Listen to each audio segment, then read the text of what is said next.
Welcome to Intercultural Business Communication, my final exam presented by David Valent, a discussion of a case study and multiple issues relevant to intercultural business communication. The case study we'll be analyzing today has to do with a business relationship and negotiation between a US company and a Chinese company. The US company travels to China, which is the home culture for this negotiation. The negotiation went extremely poorly for the US company. There was no deal in the end. This was the result of several miscommunications, a lack of understanding, and a lack of cultural awareness by the US delegation. There are many details in this case study that we can pull from and learn from as we apply them to the study of intercultural business communication. Through the course of this PowerPoint, we'll discuss some of those issues and the lessons learned. First, let's talk about cultural awareness. This is the understanding of the differences between your culture and the culture of another individual. It is extremely important to have cultural awareness if you're going to be successful in a business negotiation in a foreign culture. It's also important to have cultural awareness to avoid culture shock. Culture shock is the trauma someone experiences when they visit another culture. There are many stages of culture shock, such as the initial stage, which is the honeymoon stage. But after the honeymoon stage, individuals suffering from culture shock experience actual shock and frustration. And this, of course, can lead to poor business outcomes. In our case study, the American delegation didn't understand the Chinese culture.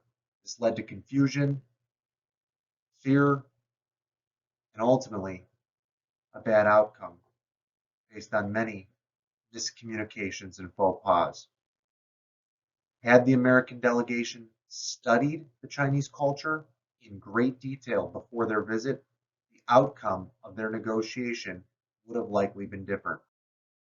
One of the things the Americans should have been aware of in this particular case study were some of the social customs that would have been relevant and helpful, such as the fact that they should not have been wearing casual clothing to a business meeting.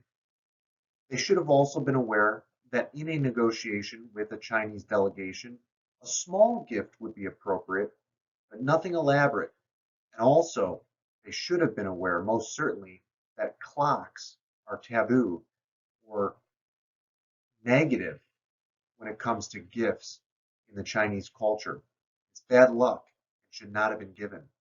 Also, we know from our case study that the Americans were annoyed by the cell phone use of the Chinese.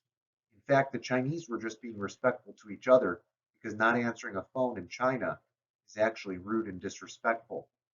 The Americans were also seemingly thrown off by the elaborate and extravagant dinners welcoming the American delegation. Again, all part of normal Chinese culture. The Americans also didn't appreciate the differences in the Chinese culture negotiation process. Chinese focus on a slow negotiation with relationship building. They're less concerned about details and, in fact, can easily be offended if the Americans continue to force details such as price. Yet, that's exactly what the Americans did here. This case study also emphasizes the difference between low context and high context communication. In low context cultures, such as the United States, words are extremely important. Whereas in high context communication, nonverbal communication is more important, and the context around the words is more important than the words themselves. The communication is less direct. Importantly, in this case, the Americans didn't understand certain aspects, such as the fact that oral contracts did not carry any weight in the Chinese culture. They should have known that and not relied on it. Nothing is final until it's written. Again, with regard to business etiquette, the Americans simply missed the mark of not appreciating certain aspects of the business etiquette that were designed by the Chinese to show respect for the Americans rather than offend the Americans, and vice versa. The Americans focusing on their American ideals of American business etiquette culture resulted in a failure of communication and a failure in the final outcome of the negotiation.